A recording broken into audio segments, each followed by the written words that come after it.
नमस्कार किसान भाइयों, स्वागत है आप सभी का आपके अपने YouTube चैनल किसानों की पाठशाला में।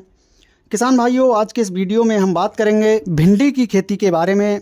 भिंडी की अगेती बुवाई कब और कैसे करें, अगेती भिंडी की बुवाई करने का सही समय और सही तरीका क्या है, जिससे कि बीज का जर्मिनेशन होने के साथ साथ पौधों में ग्रोथ अच्छी देखने को मिले, फसल में कीट और रोगों की समस्या ना हो, जिससे कि आप अपनी भिंडी की फसल से कम लागत में अधिक से अधिक मुनाफा कमा सकें।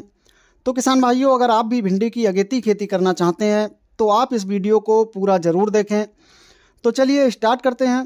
किसान भाइयों, भिंडी की अगेती बुवाई की जब बात आती है तो किसान भाइयों के मन में एक ही सवाल आता है कि आखिर अगेती भिंडी की बुवाई हम कब करें, दिसंबर में करें या फिर जनवरी फरवरी में करें, जिससे कि बीज का अंकुरण अच्छे से हो। क्योंकि अगेती भिंडी की बुवाई में सबसे ज़्यादा बीज जर्मिनेशन प्रभावित हमें देखने को मिलता है।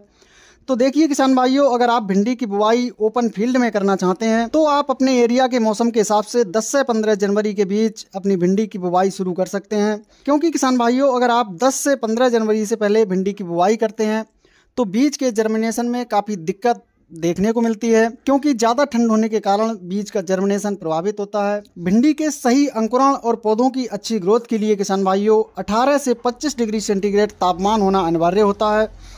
तो ये था किसान भाइयों अगेती भिंडी की बुवाई करने का सही समय। अब बात करते हैं कि किस तरह की मिट्टी में इसकी हम बुवाई करें जो कि फसल अच्छी तरह से ग्रोथ करे और फसल से हमें ज़्यादा पैदावार देखने को मिले। तो किसान भाइयों, अगेती भिंडी की बुवाई आप सभी प्रकार की मिट्टी में कर सकते हैं, लेकिन भिंडी की बुवाई करते समय आपको दो बातों का विशेष ध्यान रखना है। एक तो आपको ऐसे खेत का चयन करना है जिसमें जल निकास की उचित व्यवस्था हो, और दूसरा आपको ऐसे खेत का चयन करना है जिसका pH मान 6 से 7 के बीच हो। अब बात करते हैं खेत की तैयारी कैसे करें जिससे कि बीज का जर्मिनेशन ठीक हो और पौधों की जो ग्रोथ है वो भी अच्छी हो। तो किसान भाइयों, जिस खेत का आपने सिलेक्शन किया है उसमें आपको 1 से 2 ट्राली प्रति एकड़ के हिसाब से सड़ी हुई गोबर की खाद डालकर खेत में फैलानी है, जिससे एक लंबे समय तक भिंडी के पौधों की ग्रोथ बनी रहे। इसके बाद आपको 2 से 3 बार खेत की गहरी जुताई करनी है और इसके बाद रोटावेटर की सहायता से खेत को समतल कर लेना है। और खेत की अंतिम जुताई से पहले आपको 60 से 70 किलोग्राम प्रति एकड़ के हिसाब से DAP और 4 से 5 किलोग्राम प्रति एकड़ के हिसाब से माइको राजा डालकर खेत की जुताई कर लेना है। किसान भाइयों, अब हम बात कर लेते हैं कि किस विधि से हमें भिंडी की बुवाई करनी है और बुवाई करने के लिए कौन सी भिंडी हमें लेनी है। तो किसान भाइयों, वैरायटी की बात करें तो जो वैरायटी आपके एरिया में ज़्यादा सफल हो, ज़्यादा प्रचलित हो और जो ज़्यादा उत्पादन देने वाली हो उसका आपको चयन करना है। या फिर आप एडवांटा सीड की राधिका वैरायटी ले सकते हैं, माइको की 077 वैरायटी को ले सकते हैं, या बासप की सिंगम जैसी उन्नतशील वैरायटियों का आप चयन कर सकते हैं। यह वैरायटियां बहुत ही शानदार पैदावार देने के साथ साथ रोग रोधी वैरायटियां हैं, तो आप इनकी बुवाई कर सकते हैं। बात करते हैं बीज दर की, तो किसान भाइयों 3 से 4 किलोग्राम बीज 1 एकड़ के लिए पर्याप्त रहता है।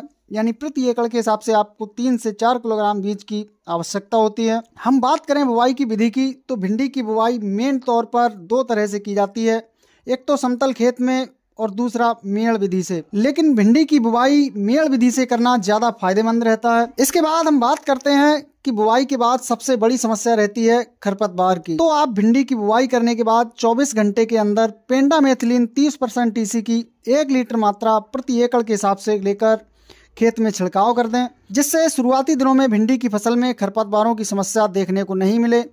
इसके बाद जब आपकी भिंडी की फसल का अंकुरण पूर्ण रूप से हो जाए और उसमें आप 15 से 20 दिन बाद NPK 19-19-19 की 600 से 700 ग्राम मात्रा प्रति एकड़ के हिसाब से लेकर अपनी फसल पर स्प्रे कर दें। जब आप अपनी भिंडी की फसल में शुरुआती दिनों में यानी 15 से 20 दिन की अवस्था पर NPK 19-19-19 का स्प्रे कर देते हैं तो शुरुआती दिनों में ही भिंडी की एक अच्छी ग्रोथ आपको देखने को मिलती है। अब बात करते हैं किसान भाइयों, जब आपकी फसल लगभग 40 से 45 दिन के आसपास की हो जाती है तो उसमें आपको 1 किलोग्राम प्रति एकड़ के हिसाब से NPK 13-0-45 का घोल बनाकर अपनी फसल पर छिड़काव करना है। तो किसान भाइयों, इस तरह से आप भिंडी की अगेती खेती करके आप अपनी फसल से एक शानदार पैदावार ले सकते हैं और अपनी फसल से एक अच्छा मुनाफा भी ले सकते हैं। किसान भाइयों, जानकारी पसंद आई हो तो वीडियो को लाइक एवं शेयर ज़रूर करें।